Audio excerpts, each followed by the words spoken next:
আজ থেকে 50 বছর আগে গ্রামেগঞ্জে দেখতে পাওয়া যেত বড় বড় নির্জন বাড়ি। বাড়িগুলো ছিল দোতলা, 3 তলা, বড় বড় ঘর, লম্বা লম্বা বারান্দা, আর বাড়ির পিছনে থাকতো বড় বাগান। এই সমস্ত নির্জন বনেদি বাড়িগুলো ছিল ভূতেদের উপযোগী বাসস্থান।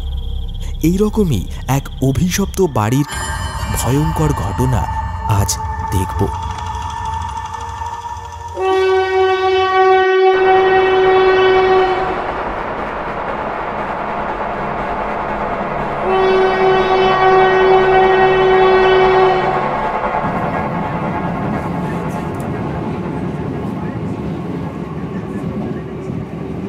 এই বাড়িতে ফোন করেছিলে?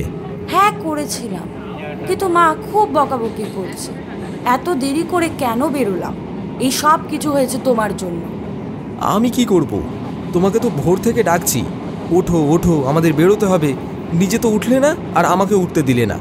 ও আচ্ছা, আমার জন্য হয়েছে তাই তো? বেশ, এরপর থেকে আরেকবার কাছে এসে দেখো, তখন মজা দেখাবো। ও সোনা, রাগ করছো কেন? যত রাতি হোক আমি তোমাকে বাড়ি ছেড়ে তবেই বাড়ি যাব।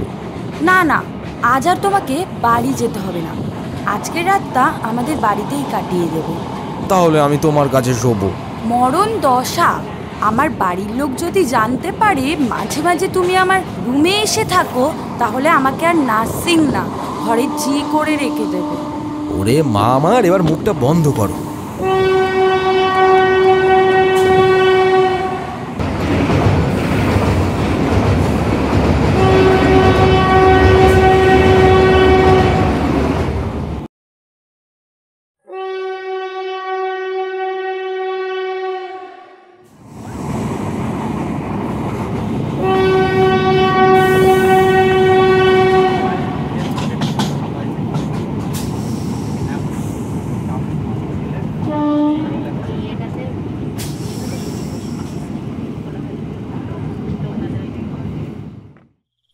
কি গো, কি ভূতের স্টেশনে নামলে? চারিদিকে তো অন্ধকার, একটা লোকজনও নেই। হ্যাঁ, ভালো করে চিনে রাখো কেমন ভূতের গ্রামে শ্বশুর বাড়ি করেছো। সে দেখা যাবে, এখন তাড়াতাড়ি চলো তো আগে ভূতের বাড়িতে। ও সরি সরি, শ্বশুর বাড়িতে।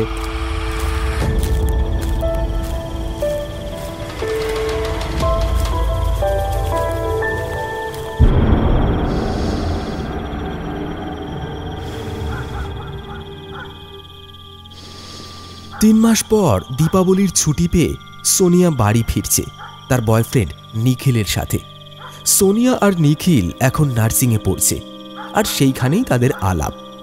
যদিও 6 মাস হয়েছে তাদের আলাপ, এরই মধ্যে বন্দে ভারত এক্সপ্রেসের মতো এগিয়ে গেছে তাদের সম্পর্ক।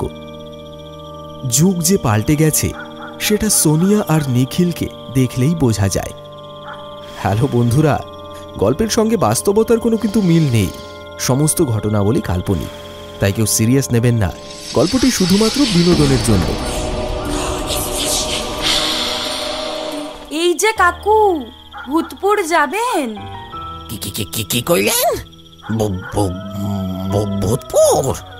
আপনি যে আকাশ থেকে পড়লেন মশাই, যাবেন ভূতপুর? এই রাত বিরেতে ভূতপুর? আজ আবার ভূত চতুর্দশী? না বাবা, তবা তবা, আমি আর যাইব না ওই গ্রামে। চলুন না কাকু, বড় বিপদে পড়েছি। এই রাতের বেলা আমরা কোথায় যাব বলুন? দিদিমণি, আপনি তো মনে হয় ওই গ্রামেরই মাইয়া। আপনারে আর নতুন করে কি কমু কন? সব জানি বলেই তো জোর করছি, বলুন। দয়া করে চলুন, আপনাকে আপনার ভাড়ার চেয়ে না হয় বেশি টাকাই দেব। দয়া করে চলুন।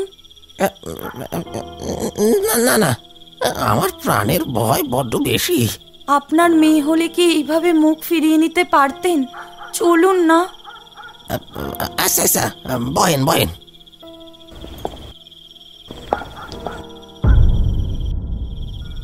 সোনিয়া নিখিল রিকশাতে উঠে বসল। শীতের আমেজ খুব জোরালো না হলেও রিকশাতে বসে ভালোই গায়ে তাদের কাঁটা দিচ্ছে। রিকশাওয়ালা বলল, সকাল সকাল বার হইতে পারে না? এই রাতের বেলা কেন এইদিকে যাচ্ছেন? আসলে কলেজের সমস্ত কাজ মেটাতে মেটাতে অনেকটা সময় লেগে গেছে।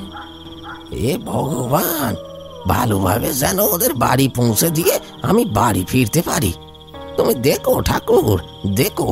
আচ্ছা কাকু, আপনি এত ভয় খাচ্ছেন কেন? এই গ্রামের রাতের বেলা কেউ বাইরে বার হয় না। এই ভূত চতুর্দশীর রাতে সব ভূতেদের তুরি তেনাদের পূর্বপুরুষরা এসে তাদের শিকার খোঁজে। এখনো এইসব আছে নাকি? যত সব, ভূত বলে কিছুই হয় না। নিখিল, সব বিষয় নিয়ে একদম হাসি ঠাট্টা করবে না, সব কথাই শুধু ফাজলামো। আচ্ছা আচ্ছা ঠিক আছে, আর বলবো না।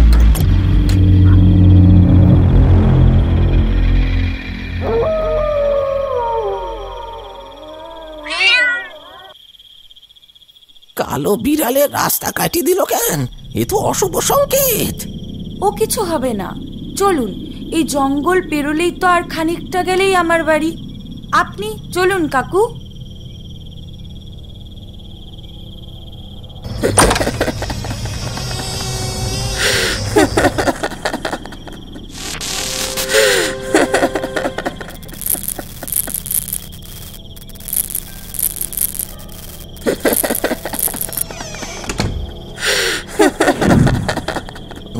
শুনতে পাচ্ছেন দিদিমণি? কে যেন হাসতেছে। আমার বড্ড ভয় লাগতেছে। ওই ওই বাড়িখান ভালোভাবে বেরোতে পারলে আমি বাঁচি। হাসি? কই না তো, কিছু শুনতে পাইনি তো। আপনি একটু বেশি ভাবছেন, ভয় পাবেন না। কোন বাড়ি কাকু? কোন ভাড়া বাড়ি? 1-1.5 ঘন্টা ভাড়া নেওয়া যায়? কি অলক্ষণে কথা কইছেন? ওই বাড়ি ভূতের বাড়ি, কেউ থাকে না ওই বাড়িতে। যাওয়ার সময় একদম তাকাবেননি ওইদিকে। নিখিল, তোমার চুকচুকানি স্বভাবটা আর গেল না বলো? আরে কি আছে, নির্জন বাড়ি, ভালোই তো হতো। আস্তে, চুপ করো। হঠাৎ আর যেন রিকশাওয়ালা এগোতে পারছে না। সে নিশ্চয়ই কোনো অশুভ কিছুর উপস্থিতি অনুভব করেছে। রিকশাওয়ালা মানবিকতার খাতিরে বাধ্য হয়ে তার কর্তব্য পালন করছে।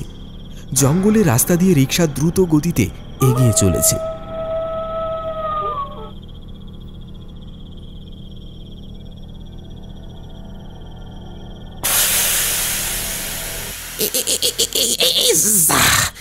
সর্বনাশ, এইবার কি হইব? হোয়াট হ্যাপেন কাকু? সামনের চাকা পাংচার হইয়া গেল, আর যাইতে পারবো না। এইবার আপনাদের হাইটাই যাইতে হইব। এতটা রাস্তা আমরা একা একা হেঁটে যাব? কিছু একটা করে কি যাওয়া যাবে না? আমি এইভাবে কি কইরা জামুকন? ভেতরে রিংখানা বাইকা গেলে আবার সমস্যা হইব। আপনার আমার ভাড়া দিন, আমি আবার দেখি কোথায় লিখান সারানো যায়। 5 টাকা লাভ করতে আইসা 15 টাকা লোকসান। শালা কপালটাই ফুটা। সোনিয়া তার ভাড়া বুঝিয়ে দেওয়াতে সে সেখান থেকে চলে যায়।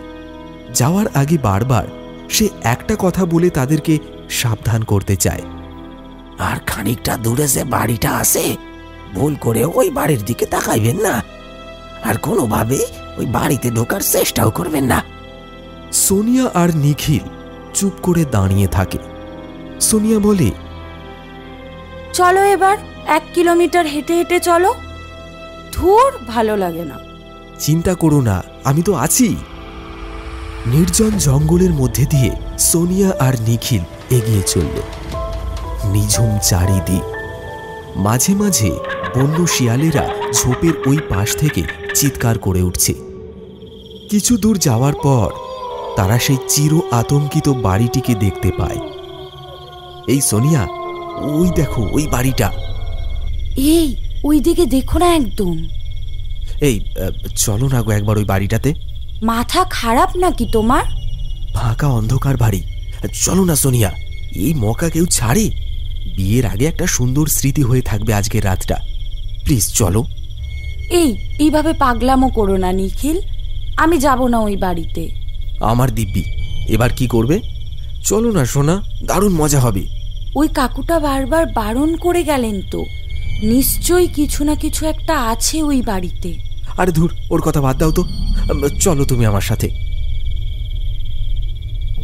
নিখিল জোর করে সোনিয়াকে রাজি করিয়ে সেই বাড়ির ভেতরে নিয়ে চলে যায়। তারা একটি ঘরের মধ্যে প্রবেশ করে। মিটমিট করে একটা হালকা আলো জ্বলছে। তারা ঘরে ঢোকার সাথে সাথেই ঘরের দরজাটা ক্যাচ ক্যাচ শব্দে বন্ধ হয়ে গেল। সোনিয়া চমকে উঠে বলল, কি হলো? দরজাটা তো নিজে থেকে কি করে বন্ধ হয়ে গেল? দমকা হাওয়া তো দেয়নি নিখিল।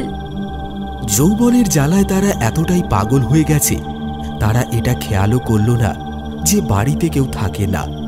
তবে সেই ঘরে আগে থাকতে আলো কে জ্বালল?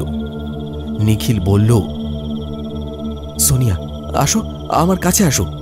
নিখিল, আমার খুব ভয় করছে নিখিল, চলো না আমরা চলে যাই এখান থেকে। আরে আমার কাছে এসো, সব ঠিক হয়ে যাবে। এসো এসো। আলোটা এইরকম হচ্ছে কেন? ও নিখিল। উফ, তুমি চুপ করো তো। তারা একে অপরের কাছাকাছি আসতেই ঘটল এক ভয়ঙ্কর ঘটনা। ভয়ঙ্কর চিৎকার করে একটি অশরীরী সেই ঘরে ঢুকে পড়ল। কি ভয়ঙ্কর তার রূপ! চোখ দিয়ে নাক দিয়ে রক্ত ঝরে পড়ছে, আর চোখের মণিগুলো কে যেন উপড়ে নিয়েছে। মাথায় জটার মতো চুলগুলো এলোমেলো হয়ে বাতাসে উড়ছে। আমার ঘরে সব নোংরা কাজ করতে এসেছিস তোরা? ছাড়বো না তোদের, কিছুতেই ছাড়বো না তোদের। ভূত, ভূত নিখিল, ওই দেখো ভূত, পালাও, ওই দেখো জানালা। কোনোভাবে জানালা দিয়ে লাফিয়ে সোনিয়া পালিয়ে যায়। সোনিয়া যা হোক করে প্রাণ নিয়ে পালালেও সেই অশরীরীর হাতে আটকা পড়ে যায় নিখিল। কি পালালো তো তোকে রেখে? কেউ কারণ না, যে যার ভালোটাই বোঝে।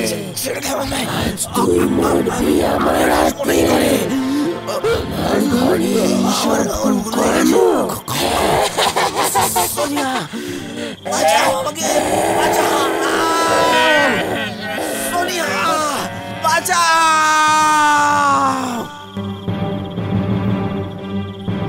নিখিলের নিথর দেহটাকে মাটিতে ফেলে রেখে সেই ভয়ঙ্কর অশরীরী সোনিয়াকে খোঁজার জন্য রাস্তায় বেরিয়ে পড়ল।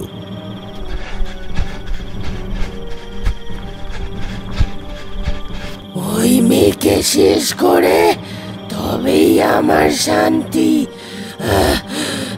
কোথায় গেল? কোথায় গেল? কোথায় গেল? বাড়িটা খালি ছিল অনেকদিন, কেউ সেখানে থাকতো না। সবাই বলতো বাড়িটাতে ভূত আছে, কিন্তু সত্যি যে ভূত দেখতে পাবে সোনিয়া সেটা আশা করেনি। সে ক্লান্ত হয়ে হাঁটতে শুরু করলো। অন্ধকার রাত,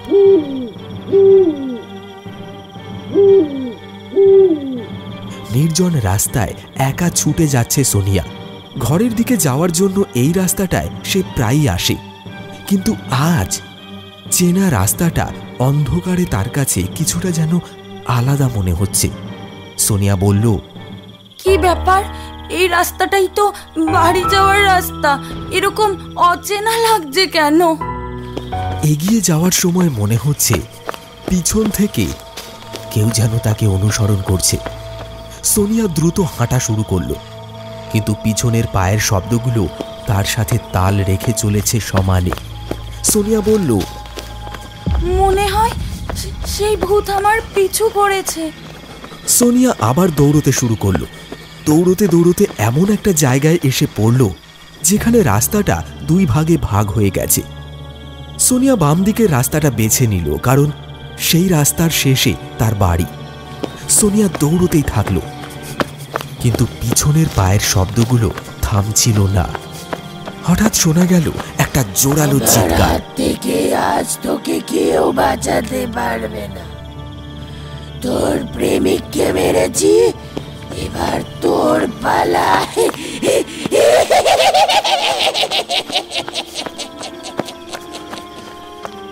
সোনিয়া পিছন ফিরে তাকালো, দেখলো সেই রাস্তার মাঝখানে একটা কালো ছায়া দাঁড়িয়ে আছে।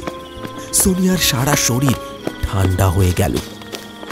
সোনিয়া আরো জোরে দৌড় দিতে শুরু করলো, কিন্তু কালো ছায়াটাও তার পিছনে ছুটতে শুরু করলো। তখন ভয়েতে সে জোরে জোরে তার বাবা মাকে ডাকতে শুরু করলো।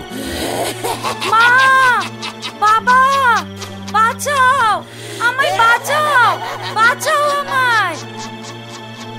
সোনিয়ার চিৎকার শুনে তার বাড়ি থেকে তার বাবা মা ছুটে এলো। তারা সোনিয়াকে রক্ষা করার চেষ্টা করলো। সোনিয়ার বাবা বলল, ছেড়ে দাও, ছেড়ে দাও, আমার মেয়েকে ছেড়ে দাও। এ কি, এ তো ভূত। কিন্তু কালো ছায়াটা কারোর কোনো কথা শুনল না। তাদের ধাক্কা দিয়ে সোনিয়াকে ধরে ফেলল সেই অশরীরী।